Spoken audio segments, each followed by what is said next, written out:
In 1977, Atari video game developer Warren Robinett was introduced to the influential text adventure Colossal Cave Adventure by one of his roommates. He thought it was amazing and was inspired to make his own version of the game for the Atari 2600, but as a graphic adventure instead. But there was one problem. Colossal Cave Adventure sat on a mainframe and took up hundreds of kilobytes of space as a text based game, while the Atari cartridge only had 4 kilobytes available to it. Just how is he supposed to cram all that into such a little bit of space? His creation remains one of the most influential video games of the early console era, so today we're going to tell you the story of Adventure, originally released for the Atari 2600 in January of 1980. So stick around as we quest for the enchanted chalice on today's trip down memory card lane.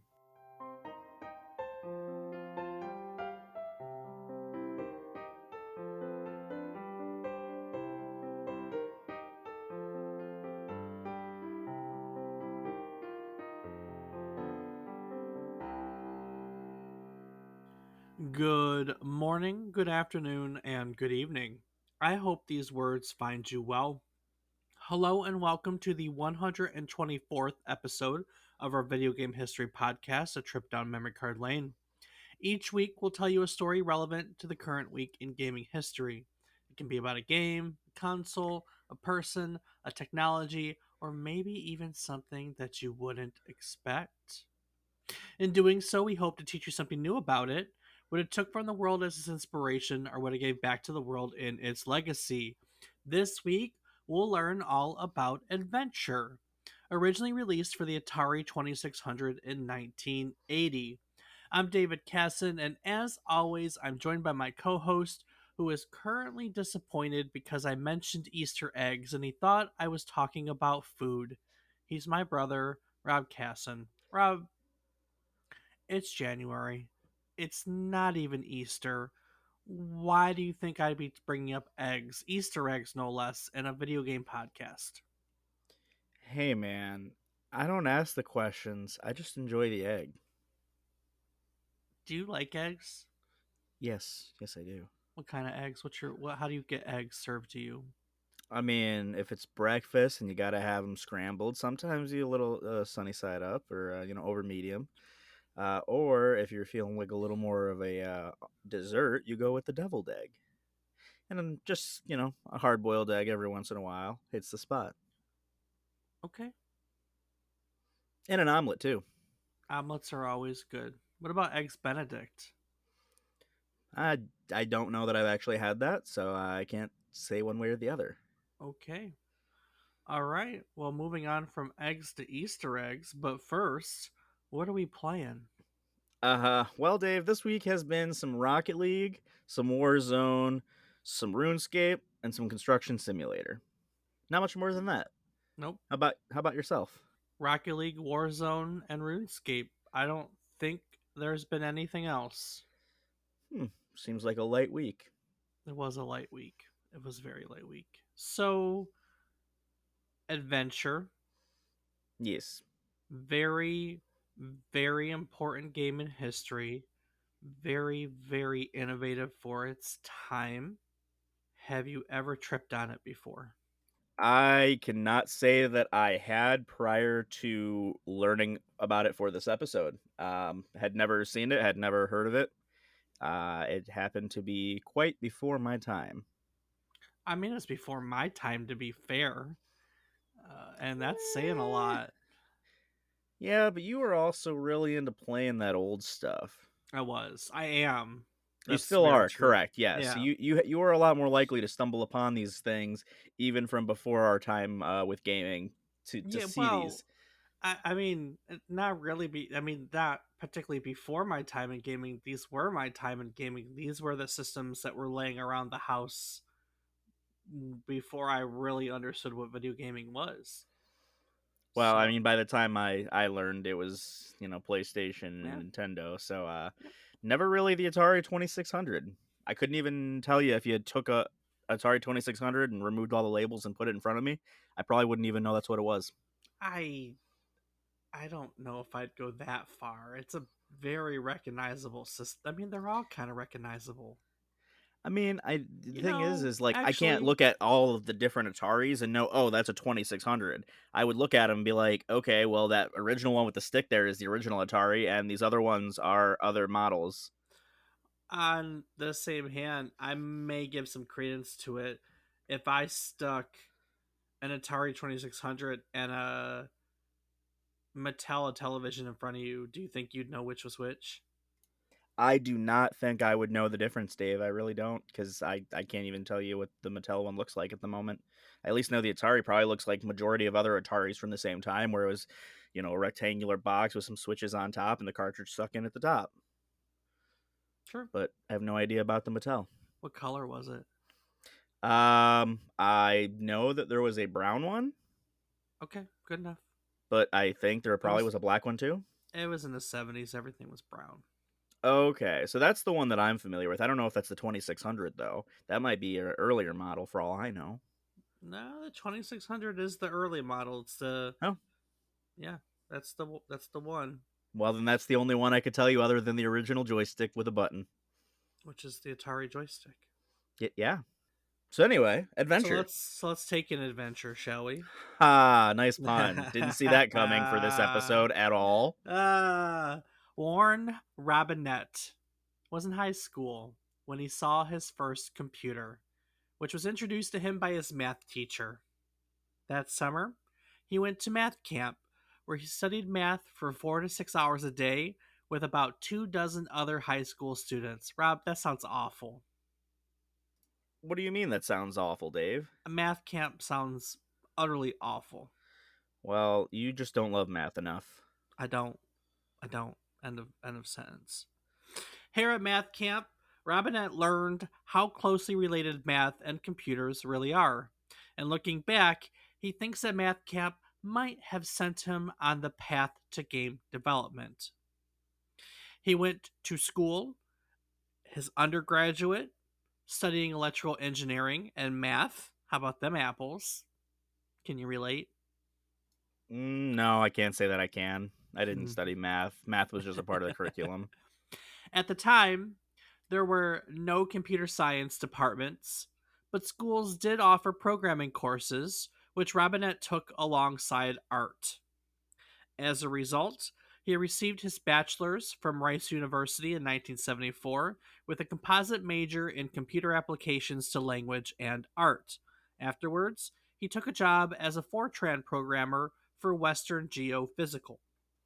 And while working for Western, he went to graduate school at the University of California, Berkeley in 1976 and received his master's in computer science. At Berkeley, he was fortunate to take a course from Ken Thompson, the co inventor of Unix and the C programming language. How badass would that be to be able to take a class with the person who created like the programming language? Like C is the basis for most modern programming languages. I mean, it would be pretty damn awesome because that person did it all. Yeah, very true. As part of one of his courses in operating systems, Robinette was required to use C, and in doing so, he was given a strong foundation in the programming fundamentals that he would be able to use as his career moved forward. After graduate school, Robinette was offered a job designing data terminal software for Hewlett Packard. Despite this, he went to Atari's front office, filled out a job application, and was given an interview. It wasn't a good way to make dough, he later said of working at Atari, but I can't imagine a less sexy job than designing software for Hewlett Packard. Probably true. Probably true. As an undergraduate at Rice and as a grad student, I was interested in computer graphics, and writing software for video games was an interesting way to pursue that. Towards the end of the following year, in November of 1977, he was hired by Atari to work on their games, despite, as he puts it, showing up for said interview in a plaid used car salesman suit. Hmm. Nice. I know. I feel like that was just a classic style back then, though. Well, it really wasn't. Actually, he was not a very social person, and he told the story in a later interview. Basically, his sister, who was very fashionable, wanted him to go to homecoming and took him shopping to get a nice suit. And when he saw the plaid, tacky as all get out, used car salesman suit, he knew that's what he was wearing to homecoming, just to spite her. Nice. And so he That's did, and he awesome. used it later on in his Atari interview. But it was the best suit he had because he wasn't really fashionable, so he had to rock it out. The first game he created for Atari was called Slot Racers. Released in 1978, Slot Racers was a vehicular combat game in which players maneuvered their cars through a maze while firing missiles at their opponents and dodging missiles that are fired at them. Each time one of the cars is struck by a missile, whomever fires it gets 1 point. First person to 25 points wins. There was some variation of the game. For instance, there were 4 different mazes, and you could change other factors like missile speed and rate of fire, so on and so forth. Now, it's important to know at the time that Atari games were generally created by only one person, and that one person was given complete control on the creative direction and development of their games. So, as they were finishing up one game, they were basically required to have a plan for their next game to show that they were able to remain productive. Because during this time, programmers were hired and paid yearly salaries, and like most employers, Atari expected their employees to stay busy. So as Robinett is finishing up Slot Racers, he's invited to the Stanford Artificial Intelligence Laboratory by one of his housemates.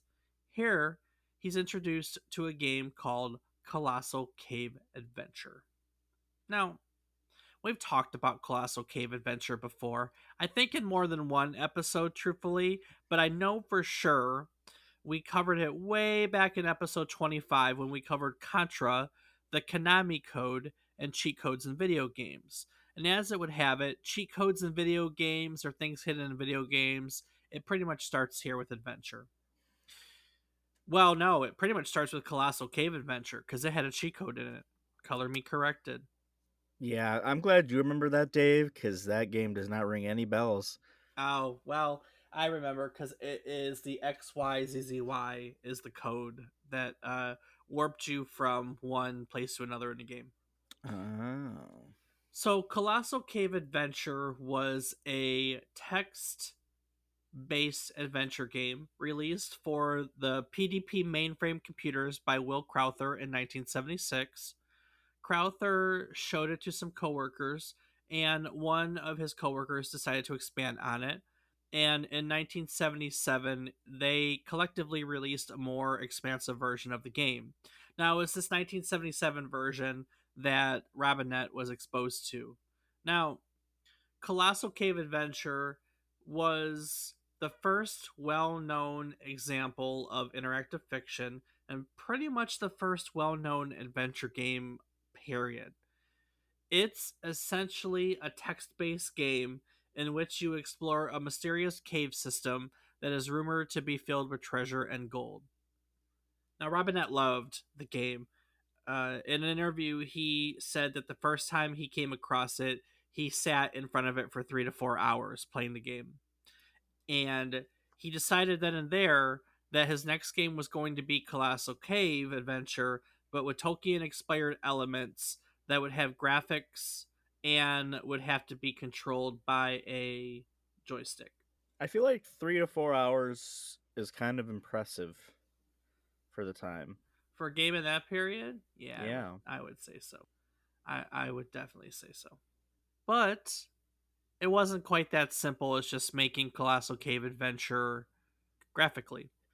First of all, it really hadn't been done before. So the question arises, how do you turn a text based video game into a graphical game where now you have to use shapes to represent everything? There like I said, hadn't been done. There wasn't a handbook for that. Next, how do you represent where you are in the game world? Up until this point, just about every single game on the Atari took place in a single room. Sure, there were ways to get that room to change its look, but you didn't move from room to room. You shot people in one room, and that was the end of the game. And you could restart it in a different shaped room, but that was it. Or the car racing one. First person to 25 in one room or maze won the game, and then you could change it. But there wasn't any games that had ever really tackled graphically, at least, hey, I'm gonna move from this room to this room to this room. That was only saw seen in text based games at the time. And probably most importantly, how was Robinett going to cram Colossal Cave, which was about 100K in memory on a mainframe? How was he going to cram that game into a Atari cartridge, which only had about 4K of memory? Damn. Now, there was one other issue, not related to the game. He had a boss who wasn't keen on this idea. His boss was also familiar with Cave Adventure, but was pretty much convinced that there was no way you could take that game and cram it onto an Atari cartridge. So he flat out told him it was impossible, and then he shouldn't work on it all. In a later interview, Robinett said that I already had an idea how I was going to do it, and I didn't like this guy anyway. He just didn't understand how Atari worked. He was a little bit older and had worked at Lockheed, the aircraft company, and told engineers what they should do if they're building an airplane. But these were video games, and each young software engineer was coming up with his own ideas. This is how Atari worked.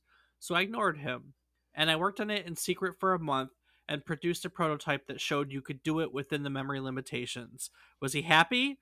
Hell no. He was mad that I defied him. Defiled? I like defiled. Woo! Aha. Getting a little Yeah. weird over there, Konami.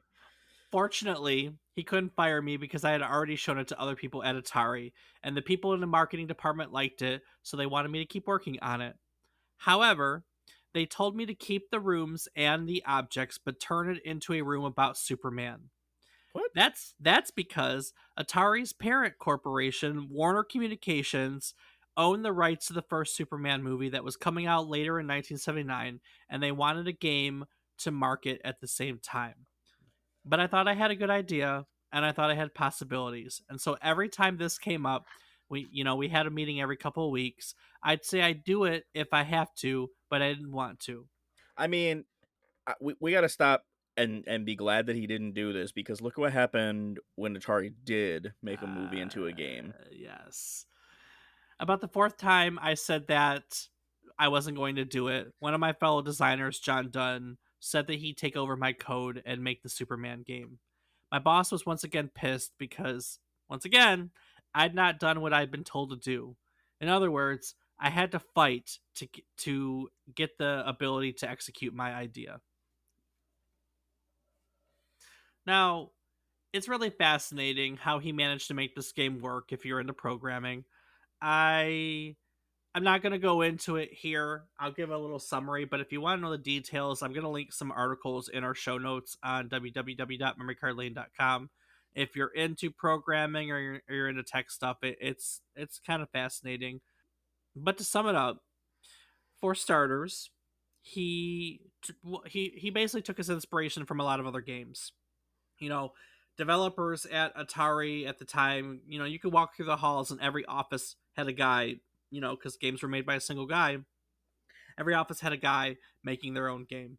So he had the ability to see combat. He had the ability to see this game and that game and that game, basically, and take from them. So, for starters, he used the memory register that was designed for the ball in games like Pong.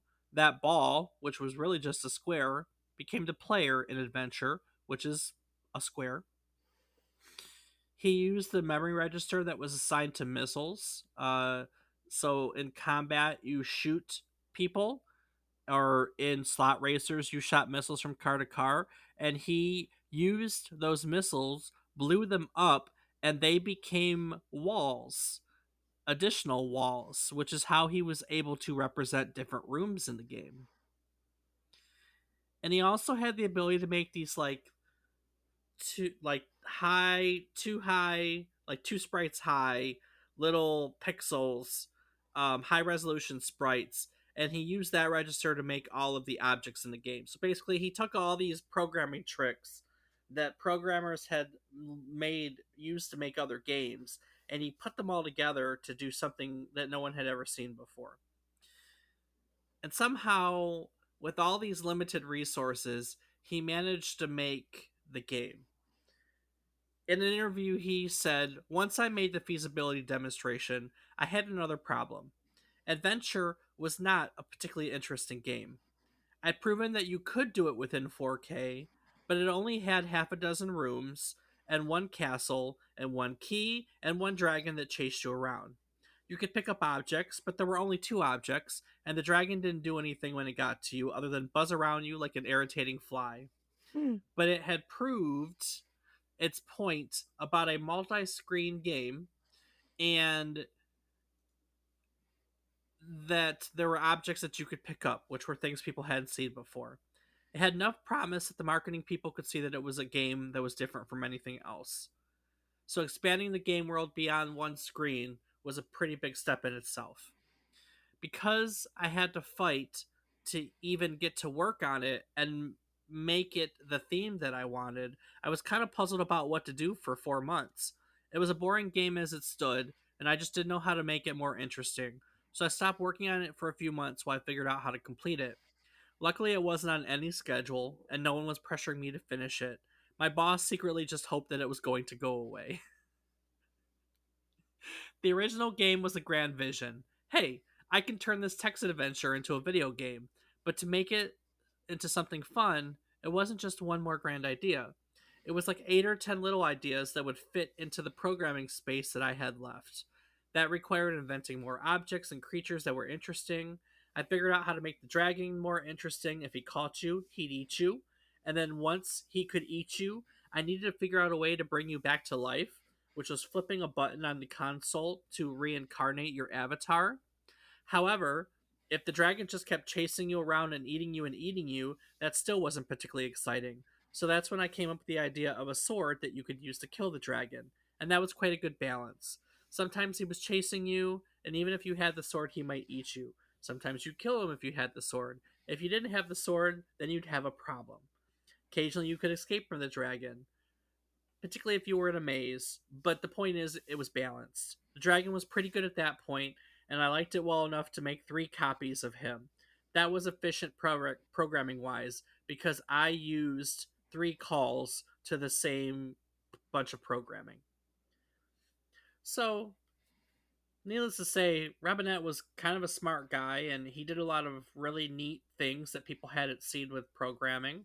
And he managed to get Adventure made. He worked on it, he programmed it, did all the stuff, and it was released sometime in January of 1980. So let's talk about the game. So to modern audiences, Atari games are kind of hard because you need a lot of imagination. It looks like a bunch of squares moving through rectangle maze, but it really had a great story in it. In an adventure, the player's goal is to recover the enchanted chalice that an evil magician has stolen and hidden in the kingdom, and you have to return the chalice to Golden Castle. The kingdom is made of a total of 30 rooms that have obstacles and enemies, and there are 3 castles: golden, white, and black. The kingdom's guarded by 3 dragons: the yellow named Yorgel, the green named Grundle, and the red named Rindle. And the dragons basically will attack you. They'll protect themselves. They'll flee from various items. It's weird stuff. It's some weird stuff. So basically, you got to pick up these obstacles. One of which is that sword to defeat the dragon, and you have to get the enchanted chalice and then get the heck out of there. Which is, a game that had a whole story and graphics that really was something that was not seen at the time. Now, some of these objects can include keys that open castle doors. There was a magnet that pulls item towards the player. There was a bridge, a magical bridge that you could use to cross certain obstacles, and of course the sword. You can only carry one object at a time, but you could drop it and pick up other things, and yeah, and move through the castle to do it. So before we move on, before I pass it on to Rob and we learn what people of the day thought about the game, I want to take a moment and really stress how innovative of a game Adventure was for its time. It was the first game that stitched together multiple screens to make a single larger game world. Like I said, most games took place in one screen. This was one of the earliest graphical games that allowed you to pick up and drop objects. Text adventure games had been doing it forever, but Adventure brought the concept of picking up and dropping objects over to graphical games. The ability to resurrect yourself when you died by hitting a button on the console, pretty much one of the earliest examples of a continue game option in all of video games. That's pretty cool. And it had autonomous creatures. You know, each creature had a subroutine that allowed it to decide during each programming cycle which direction to move. So the creatures would test the environments for objects that were around them and react to it. So, for instance, the bat would steal objects from you. The way it was programmed, the creatures all moved in the castle no matter where the player was. So the whole castle basically stayed alive and moved and reacted to things no matter where the player was. And that was another concept that was very unique to games. Also, the highest difficulty level, because you could flip a switch on the Atari to do difficulty 1, difficulty 2, or difficulty 3. One, for instance, was not all 30 rooms. It was a very limited amount of rooms, and the enemies were easier. 2 was the full game. And then the highest difficulty, which was level 3, would randomly place all the objects through the castle. Now, this random generation of a game, a map, something like that, that also really wasn't seen in games at the time. These are there's just so many firsts, are unique things that Adventure it did. It's really hard not to. I mean, it's really hard in the modern context to understand where it fits in video game history, but it has it's important. It did so many things that are just so commonplace, and so many of those things got their inspiration from Adventure. It's important, y'all. Rob, it's important, obviously. Did people think that it was good? Well, Dave, people definitely had a lot of good things to say about this game. Okay. You know, in 1980, Space Gamer said that Adventure is a good game as video games are measured. It's neither as interesting nor as complex as Superman, but it shows Okay. great promise for things to come. They did say if you have access to the Atari game computer, it's an entertaining cartridge to have. Okay. In 1981, Video called Adventure a bold departure from the usual video game. It's one cartridge that every Atari owner will certainly want to add to their library. Okay. And now, of course, it's a little biased, but in 1995, Atari HQ did have this to say about Adventure: that at first glance, you may dismiss it as a low quality game. But just remember, looks aren't everything. Warren Robinett, the game's creator, managed to create a game that's light on visuals but high on gameplay. And it has a secret. Sure does. And in 1998, All Game Guide said that their rich gameplay more than makes up for the game's rudimentary graphics and sounds, and 3 different games, including a variation that randomly scatters the objects around the kingdom, guarantees maximum replay value. It's true.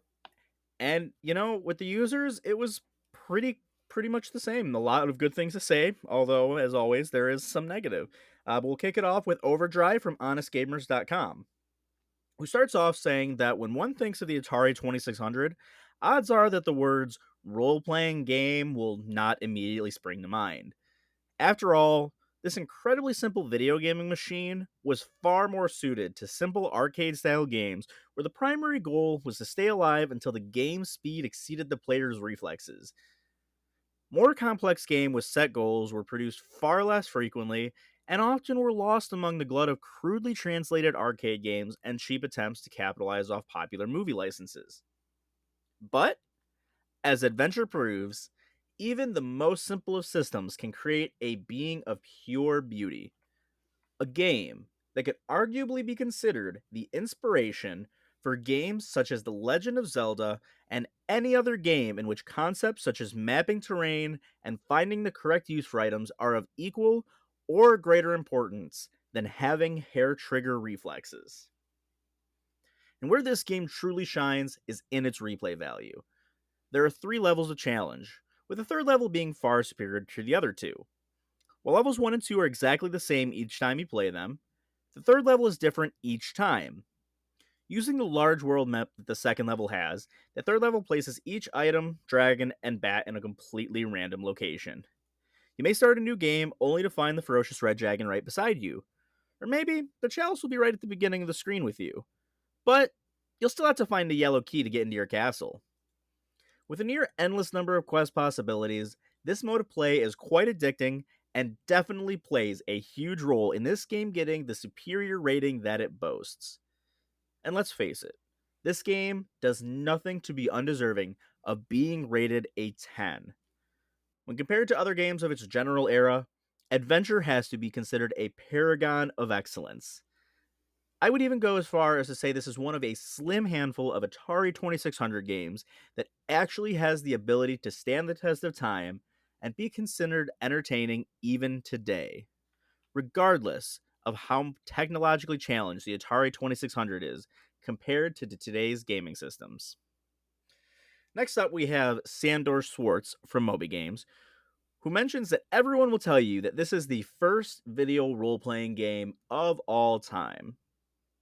So I will tell you something new. This is the first game to genuinely scare the player. You suspect the cup is in the next room, which you haven't entered yet. You suspect there may be a dragon, or worse, 2 dragons guarding it. But you don't know. There could be nothing there at all. So you tentatively move the character up into the next screen, and the red dragon is immediately upon you and snaps at you with a loud sound. You desperately try to push away, but while you escape its jaws, you can't get around the beast and down off the screen to safety. It snaps at you again, and you flail around trying to get away. After another 10 seconds of moving around in close calls, you're swallowed into the belly of the beast. Or you've just started the game. You don't have the sword. It's locked in some castle somewhere. But all 3 freaking dragons immediately appear and chase you around. Every time you turn a corner, there's one of them. You find a key, but they dog you to the gates of hell. There's a complex interaction between the characters and items and rooms. So many of them, too. Just to name a few, the yellow dragon is scared of the yellow key, the red dragon will only guard the white key and the cup, while the green one will guard anything black as well as the bridge and the cup, and that infamous bat. Everyone knows about the bat. And for those that don't, it steals your stuff. It's kind of a dick. Yep. The sword, they think, should have been drawn a little differently. For years and years, I thought it was an arrow, and imagined that we're supposed to stick the end of the arrow into the dragons. But it only dawned on me in 2004 that it's a regular sword with a handle, not an arrow, and it actually points the other way. The single most annoying thing about the game, however, is that in Game 3, it is often the case that you have a situation where it starts out with the yellow key locked up in the yellow castle, or the black key in the black castle with the cup. Or more complicated situations yielding impossibilities, like the white key locked in the black castle, the black key in the white castle, or all 3 keys locked among the 3 castles. Warren Robinett took measures to ensure the cup always started out locked in the white or black castles, but you think he could have at least bothered to make the game potentially solvable every time. I find it really annoying to successfully slay all the dragons, only to find that there are no keys anywhere. First of all, The bottom line, Adventure is one of the few programs for the Atari 2600 that is actually a game. Yes, you heard me. Most of the so called games for the Atari 2600 are unworthy of the status of game. To be a game, you have to be able to win, and you have to be able to lose. The things that pass for games on this system are almost exclusively without any goal. You just shoot, avoid aliens, asteroids, ghosts, cats, rabbits, nuclear missiles, whatever's coming at you faster and faster until you lose. That's not a game. It's a freaking waste of time. And the few true games are really pretty pathetic for the most part.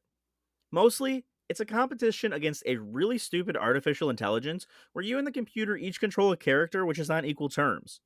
Whoever shoots the other the most times in the time allotted wins. Whoever catches the most fish wins. Whoever gets 4 X's or O's in a row wins. But Adventure is unlike everything else. It is a masterpiece. And to all those naysayers who have the nerve to say that it's no good because it had lousy graphics, you are obviously unqualified to make such an obtuse comment. Good graphics are not possible for the Atari 2600. You merely demonstrate that you are pitifully unaware that the programmers were limited to 4 kilobytes of ROM and 128 bytes of RAM. You heard me.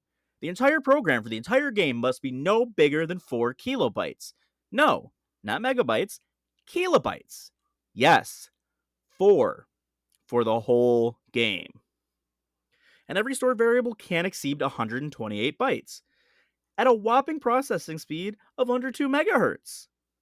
The entire game console had all the computing power of what is considered a very low end microcontroller today. The unspoken computers all around which are relinquished to minimal tasks like controlling the clock in your microwave oven.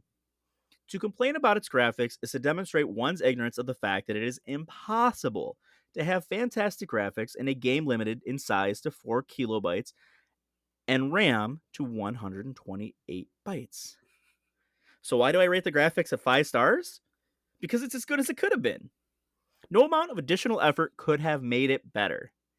Nowadays, programmers are not limited by hard drive space or RAM, but merely by man hours in creating the program. Not so with games of this era.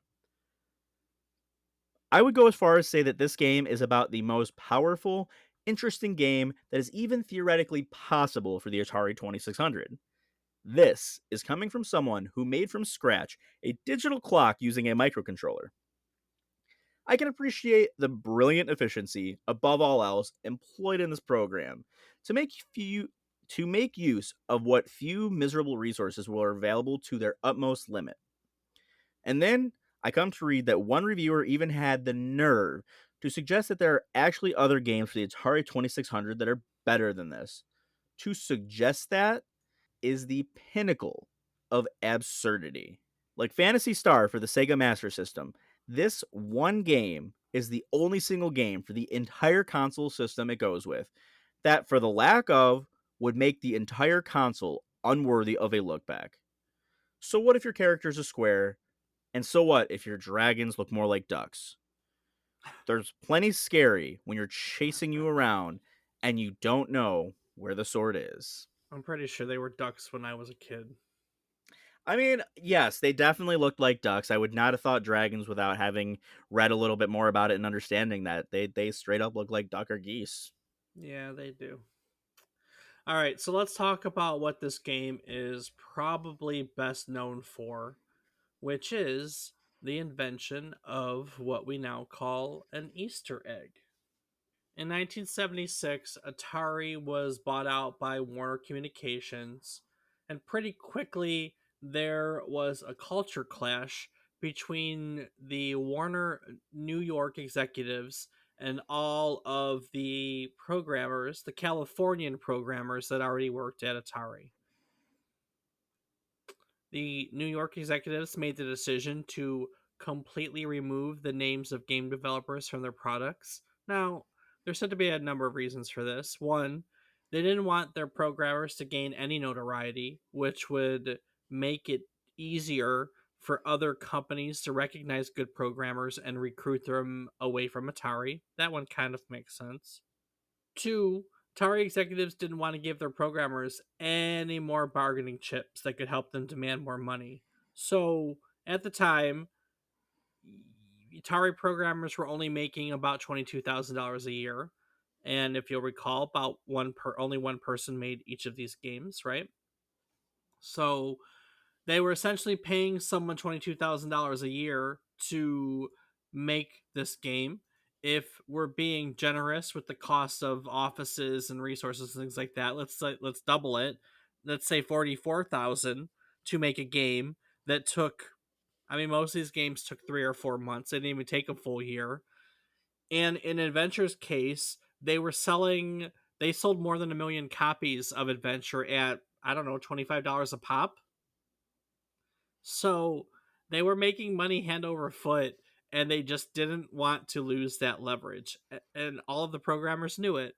They weren't paying royalties either, and so you have these programmers who are being paid a flat fee of $22,000 for the year. They're making 2 to 3 games for Atari that are, not all of them were $1 million sellers, but I mean, chances are they were making $1 million per game, even if it wasn't a good seller. So you have these greedy New York executives, and you have the programmers who want a better life, who want more. That's just that simple. Um, a lot of programmers left because they didn't want to deal with the culture, but some, like Robinett, stayed and continued the work. So Robinett's working here on Adventure, as we know, because we're talking about the game, and he's finished. And there is roughly about 5% of the memory left on the cartridge. Not a whole lot whatsoever.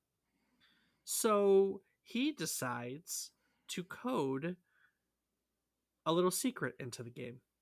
He programs something stupidly obscure, seriously stupidly obscure, right? So not to summarize it, I'll tell you exactly. You have to set the game. You can only find this on difficulties 2 or 3, and then you have to retrieve one object, which is called the gray dot. It's a single gray pixel that's stuck to the wall somewhere in a castle, and you have to bring that gray dot along with 2 other items to a specific corridor, which makes a wall blink rapidly.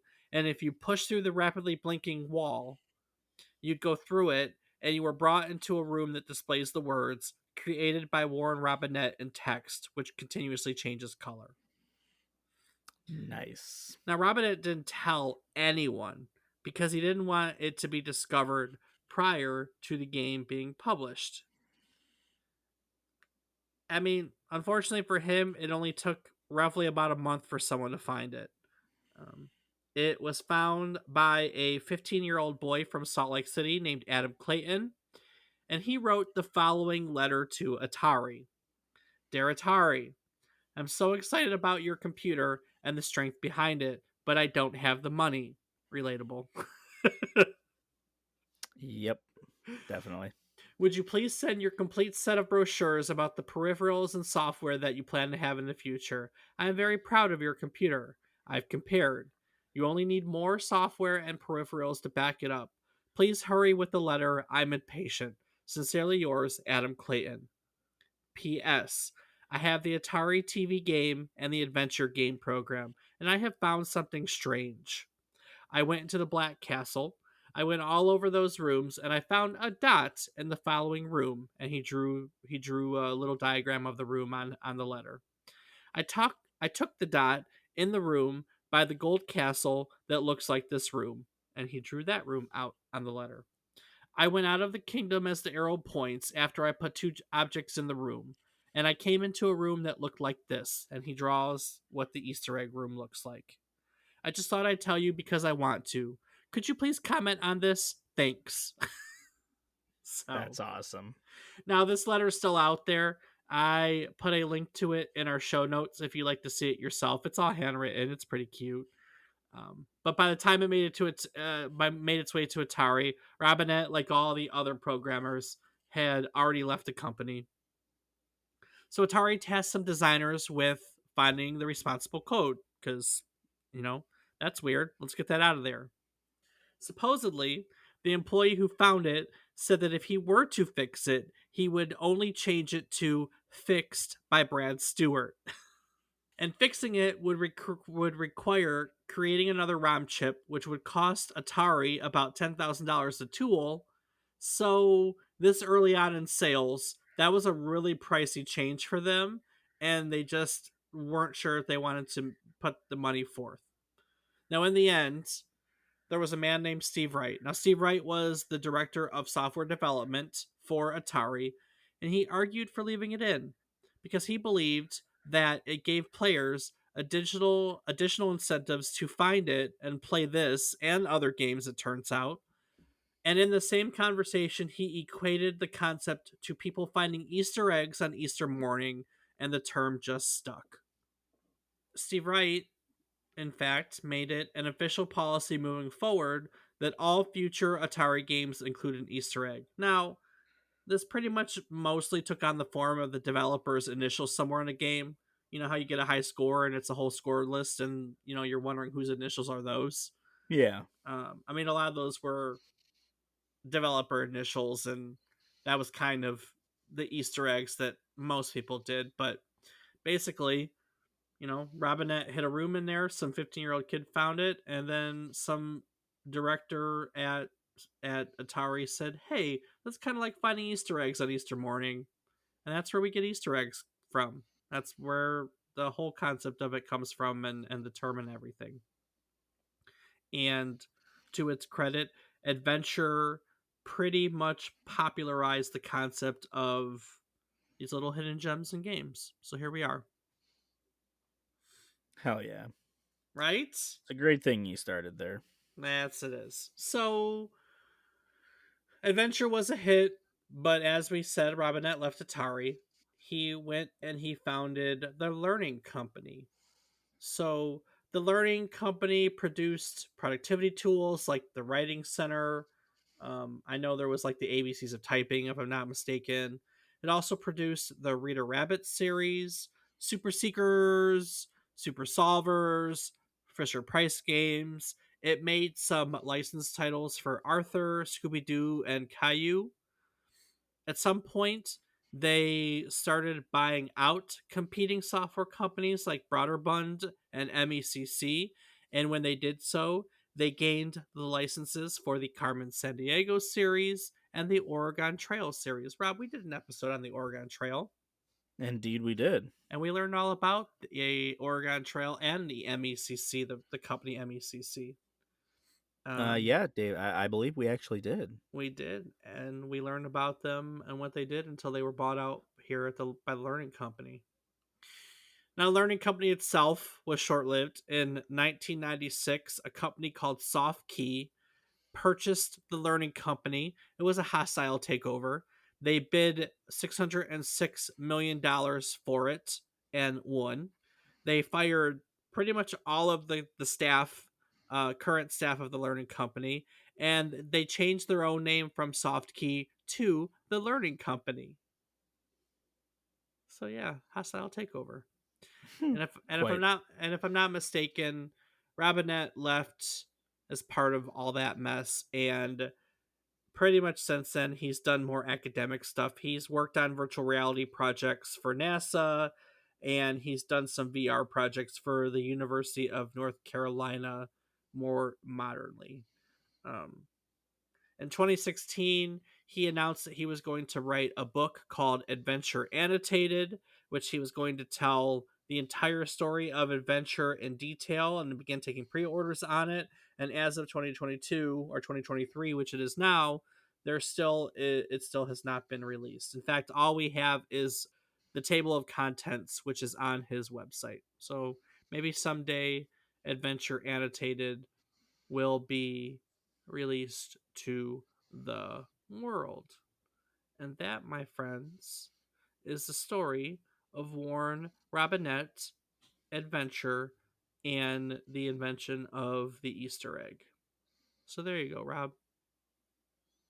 There you go, Dave. The invention of the Easter egg, thanks to Adventure. Thanks to Adventure. So Speaking of adventure, like I said, we did the Colossal Cave Adventure back in episode 25, and sometime last year we did an episode on the Oregon Trail. If you'd like to check out either of those episodes, you could do so on our website at www.memorycardlane.com.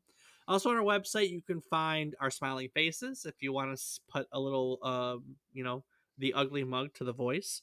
I shockingly, 1 week into the year, have the entire calendar for 2023 up on our website. So, woohoo! Woo! You can see every single episode that we're going to do from now till the end of the year.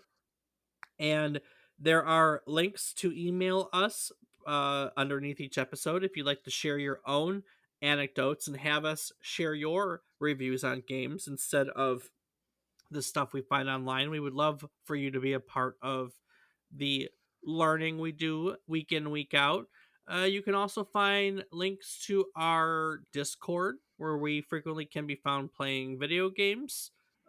Maybe you just want to come and argue with us, or you can find links to our social media. I am on various platforms as David is wrong.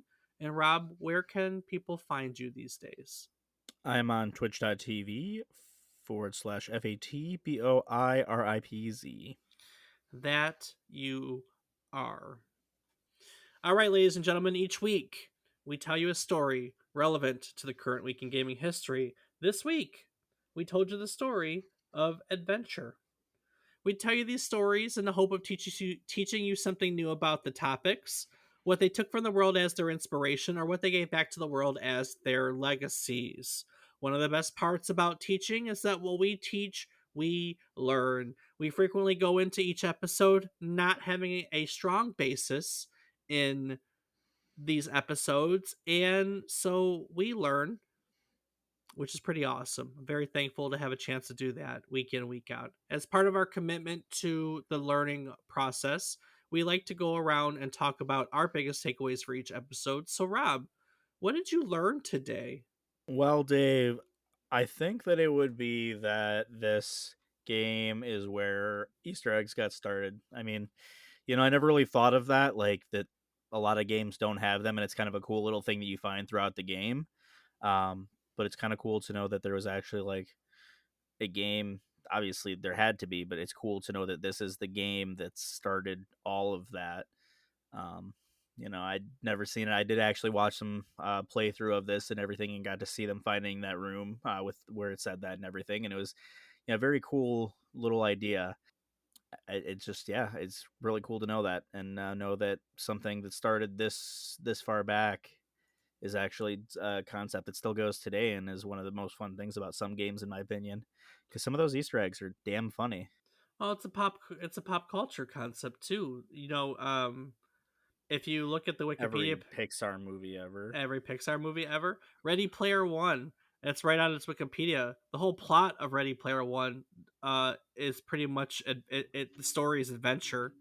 I mean, you have to find magical objects in these mazes that are, digital avatar mazes. It, Pretty much adventure is the plot line to Ready Player One. So there you go. Hmm. It's a popular culture concept that still exists to these days. But yeah, Easter eggs are fun. Easter eggs are in movies. Easter eggs are in video games. Easter eggs are in art. Easter eggs are everywhere. And So and you say that, and now it makes me question. Obviously, this is the first one that happened in video games, or at least that we can find easily documented. But how long before that had they existed? Like, I guess, do you happen to know the I first don't. ever? Hmm, Well, I mean, we really didn't have a phrase for him before this, so that's I fair. don't. I don't. I don't. Maybe you would just call it hidden things in movies before that. Hey, look, so and so hid this. But even then, I mean, well, I would say movies were limited, but no, by 1976, we had 50 years of movies roughly. So, Indeed, we did. So I guess it'd be kind of cool to know what where that first started in popular media. But anywho, that's what I learned, or that's my big takeaway is the first video game Easter egg, and how it continued creating a legacy. I mean, it's also one of the first role playing games, and started the legacy for many games that would become some of my favorite. hmm So all in all, a game that I had never heard of, that's pretty freaking awesome. So that's my big takeaway. What about you, Dave? It was fun to dive into this. I had some familiarity with it, just in general. I mean, when you're as big of a video game geek as I am, you kind of know some things. Knowing that this is where Easter eggs came from is, you know, kind of, I'd say, knowledge that just the above average gaming geek has. To be fair, um, and of course we looked at it when we did the episode on cheat codes. This is something that pops up, and when you have that conversation. Um, so it wasn't really new to me. Colossal Cave Adventure and Adventure wasn't really new to me. But what was probably most fascinating about getting to dig into it this time was that they had to take Colossal Cave Adventure, which existed as 100+ kilobytes on a mainframe server, and turn it into a graphical game that existed in 4 kilobytes on a cartridge. And the innovation and programming skill that it took to do that is amazing to me, to be honest with you. I mean, this man did um, awesome things. He did awesome things. It, Yeah, no, you got a point there, Dave. I didn't consider that when I was thinking about it, but that is a pretty freaking impressive thing to it think about. he programmed AI, like the creatures in this game, like that one reviewer said, like the red dragon only responds to the white chalice or the white object, and the green dragon only responds to this. Like, he programmed AI subroutines so the creatures have a life of their own, and the castle moves. Every room is moving no matter where the player is. Now that's not as efficient as like the stuff we do nowadays, where like we don't want the things we don't see to move because they just waste memory. But they didn't know that at the time. So the fact that he created a rudimentary AI and a living, breathing environment over multiple screens in 4 kilobytes out of nowhere. He didn't have anyone to teach him how to do it or hold his hand or anything like that. Like, he did this, and in doing so created like one of the earliest, like the earliest graphical adventure game of all time. It's just like when you boil it down to that, I just think it's an amazing story. It absolutely is, Dave. It's for a game that I had never heard of. It's quite influential.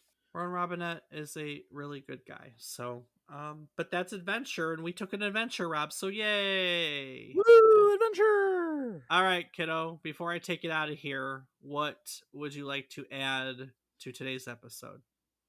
Well, Dave, as always, I do want to take one quick moment to say thank you to everyone for listening. It means the world to us, and we're glad to have you along for the journey. So, hope you continue listening and hope you enjoy. Very true. All right, folks. Well, next week we're going to tell you the story of Resident Evil 2, originally released for the Sony PlayStation on January 21st, 1998. As part of its story, we'll learn about an early development version that was completely scratched, causing Capcom to bring in an entirely new team and start from scratch. What led to this reboot, and how did it affect Resident Evil games moving forward? Well, we'll answer these questions and more as we revisit Raccoon City on yet another trip down memory card lane. Do the thing. Doop ba ba da ba ba doo da.